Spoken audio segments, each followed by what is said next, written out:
In a way, it seems that this is his journey towards death by reaching for the apex of life. Better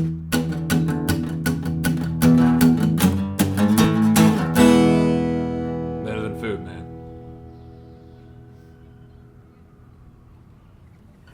Good morning, everyone. Welcome to Better Than Food Book Reviews. I'm your host, Clifford Lee Sargent. Great to see you as always. Hope you're doing well. Get that coffee. You see, I've been paying more attention to birds lately after reading this book, as I'm sure many others have, if they've shared the experience. You begin to look at them differently. And I wake up here in Portland, Oregon, and I get to hear all the birds in the morning. It's beautiful. It's my favorite time of day, really.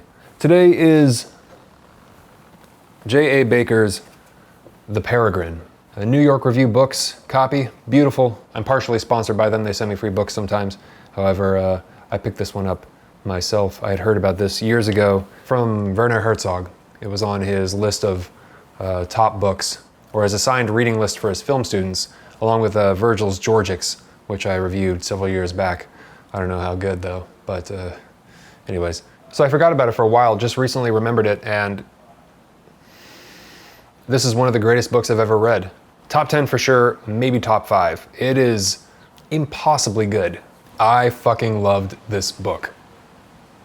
Yeah, but I was really surprised. It's a non-fiction account of birdwatching by J.A. Baker, an English writer, as he follows a peregrine falcon through the English countryside. And that's it. But that's totally not it. That description, though a fact, is not the truth, and prepares you for absolutely nothing that the book contains. My feelings on birdwatching were similar to my feelings on fishing. That is, it's like boring as fuck, and who the hell would ever do it if they knew how to live a life? That now has dramatically changed. The Peregrine is a story of a man's ecstatic obsession with a bird of prey, and if not his desire to become a hawk, something akin to it. Love is too weak a word to describe what this man feels for this bird.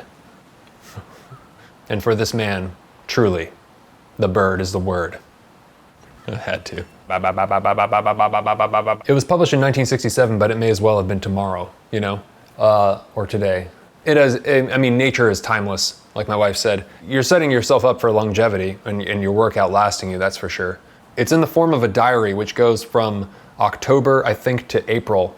I think I read somewhere, maybe on Wikipedia, in the year 1962 to 63. I think I read he had this 10-year obsession with peregrines. Each entry, which is just a date, contains descriptions of the landscape. I mean, beautiful doesn't even cut it. You just gotta read it. Yeah, descriptions of the landscape, what birds were discovered and what they're doing. Sometimes he describes their calls, as well as the types of kills, peregrine kills, that Baker finds. And much more rare, but occasionally, lines of insight into his thought. I don't know if you could call it a descent into obsession or madness or anything. It doesn't feel like it's an ascent. It's an ascent into obsession. And not even that. That's really too reductive in and of itself, because obsession is too restrictive a word. It's too narrow-minded. It's not so much a descent into obsession as it is an ascent into ecstasy. I mean, really, religious, on like fervor. I mean, truly, like true religious devotion to this bird in a way that communicates the gravity of the description I just gave. There have got to be like born-again Christians who don't have near as much enthusiasm for Jesus as this man does for this bird. I mean, truly. The entire book is saturated in a feeling of beautiful and ominous solitude. This is very much a man alone with himself, a human alone with itself. Probably great reading for now. You know, all of us being in quarantine, all of us being on lockdown and alone, dealing with ourselves, really being forced to confront ourselves with all the discomfort that follows that. This would be a great book for this time. In a way, it seems that this is his journey towards death by reaching for the apex of life, which is represented by his obsession, the peregrine. By the end of the book, this peregrine seems to encompass everything. I mean, it's such a symbol. It's the fastest animal in the world. And it's an extremely efficient killer. I mean, it is just unfucking real. This thing is a weapon. It's a biological weapon that is beautiful in its efficiency. But it just kills. That's all it does. It does not question. That's just what it does. And it does it very, very well. Baker was sick with rheumatoid arthritis after 1970, although he didn't die until 1987. He wrote 2 books. This was the first. So yeah, I barely remember any of this book.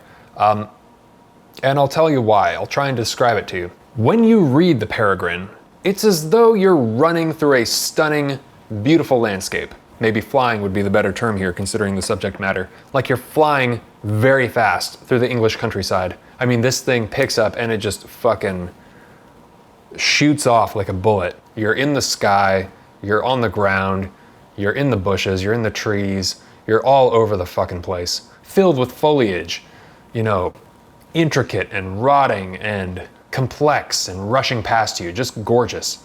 A billion pieces of forest minutia laid before your eyes. Impossible to comprehend all at once. No way.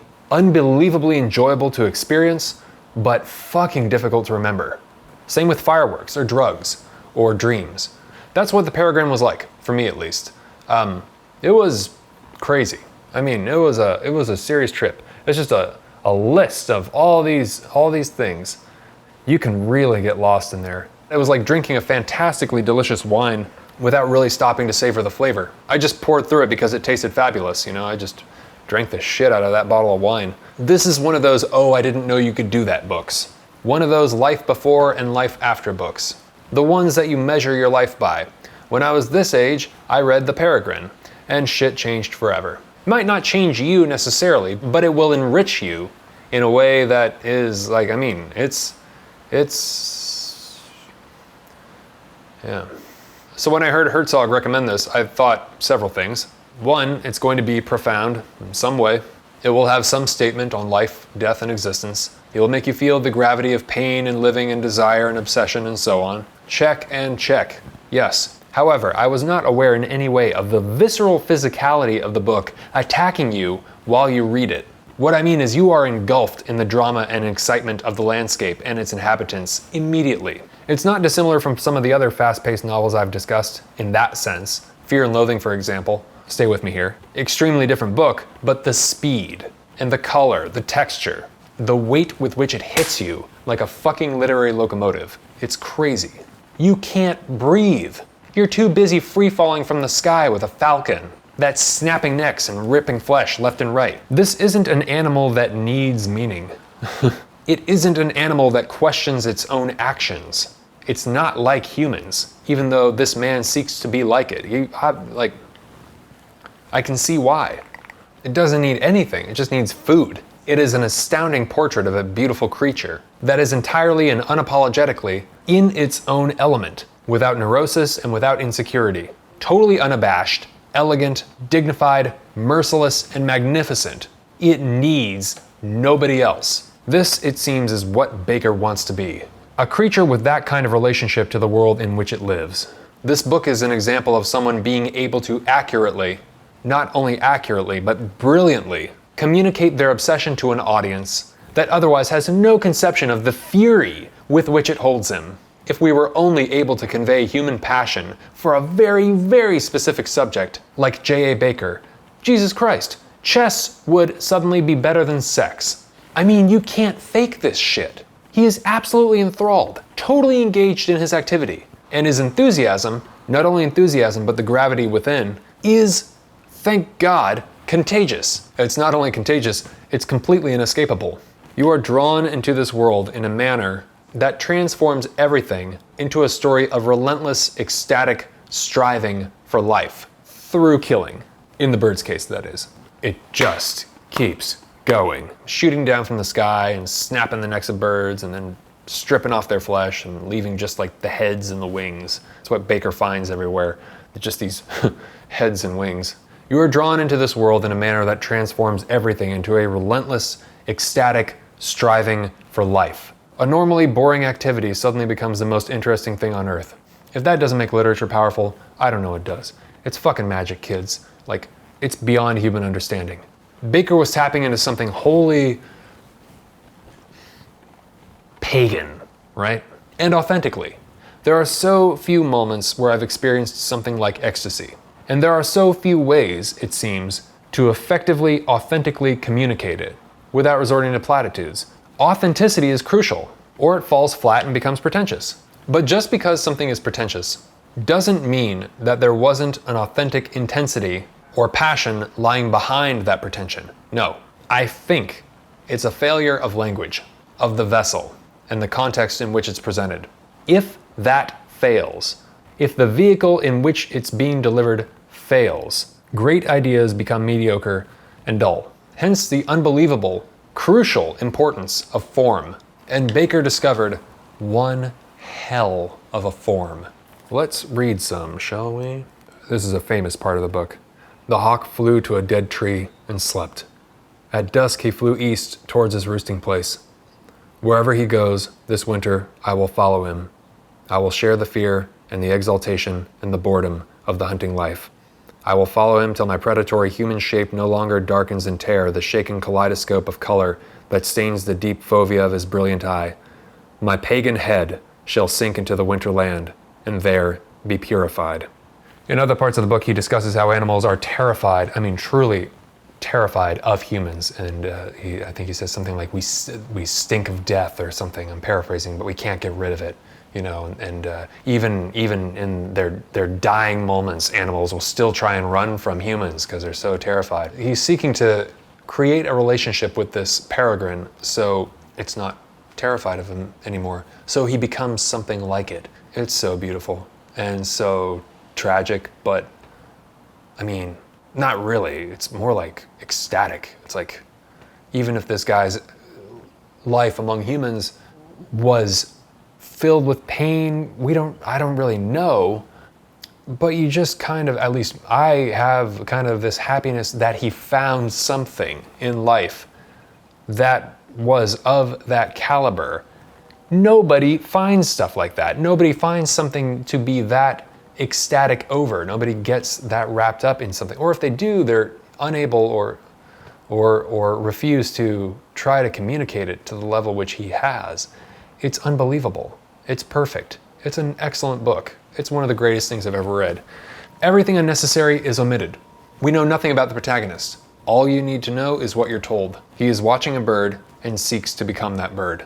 It's nonfiction in the way that The Serpent and the Rainbow is nonfiction. It's nonfiction. If you were there observing these things, you would likely not get what Baker got out of them. That's the interesting question here, and something Herzog discusses in the clips below. Do facts tell the truth? Hint: no. What is fiction? What is nonfiction? Is nonfiction necessarily just dry, objective facts? What the fuck are objective facts? Do we really have all the information? Who decides? What about interpretation and emotions? Are those just intangible, invalid reactions to certain events and stimuli? What the fuck is a body without organs? Come on, really, tell me. Well, for a Peregrine, it turns out exactly what it sounds like. Dinner.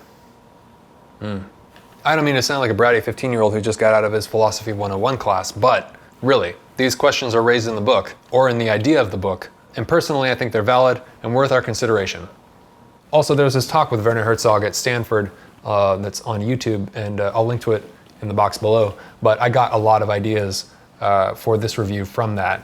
Herzog's discussion on the idea of facts and truth being two very, very, very, very, very different things, I really enjoyed that.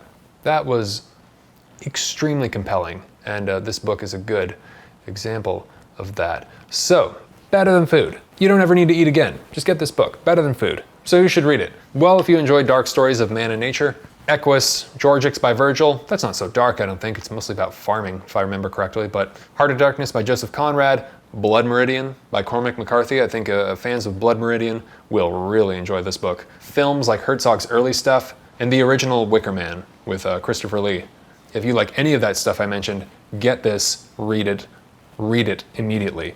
And if you'd be so kind as to help support the show, if you click the Amazon link in the box below, the channel gets a kickback from whatever you purchase on Amazon. It doesn't have to be the book. It could be anything, but the channel gets a kickback and I really appreciate it, so thank you. So what did I not like about the book? Well, it's a little repetitive and it goes fast, so you might find yourself unable to appreciate everything that's coming at you so quickly.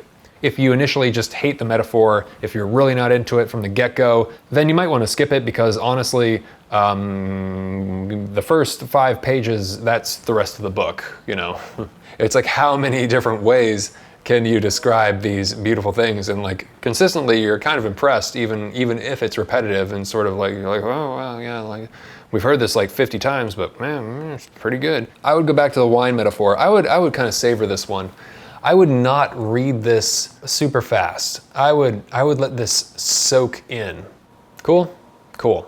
All right, coffee time. For those of you who are new, I take all the patrons on Patreon who have donated $5 or more per video to the channel, and I place their names in this mason jar, and I pull out a name for every review I do, and I send that person whose name I pull out a hard copy of the book I'm reviewing, plus a bag of coffee, normally roasted by yours truly, but now just roasted by one of these wonderful roasters here located in Portland, Oregon. I can't roast right now, and so it just helps create another level of safety and help small business. So, if you would like to support the show and get in on that, you can head over to patreon.com/books are better than food, or click on the link in the box below and donate $5 or more per video. Thank you very much. $1 more will get you access to the patron-only reviews, the Discord channel, and the Better Than Friday newsletter that I send out every Friday. It's just a list of 5 things that I'm interested in at any given time. Could be books in the pipeline, music, movies, articles. It changes week to week, and if you think we have similar taste, I think you'll get a lot of value out of that. And there's a whole backlog of them. I just put out like my 38th one, so there's all these ones from the past with tons of stuff. So yeah, Jesus Christ, it's such a mouthful. Thank you very much to all the patrons and best of luck. All right, here we go.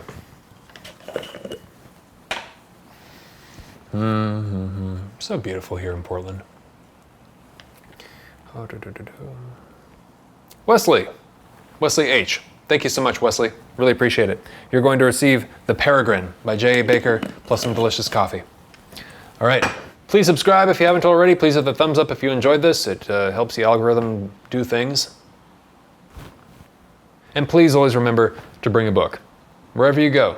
And if you're taking a walk in a park or the countryside anytime soon, I'd say bring this one, this one, this one, this one, this one. Read the book. Hope you're all safe and well. Thank you very much for watching. Take care of yourselves. Have a good night, and I'll talk to you soon. Ciao.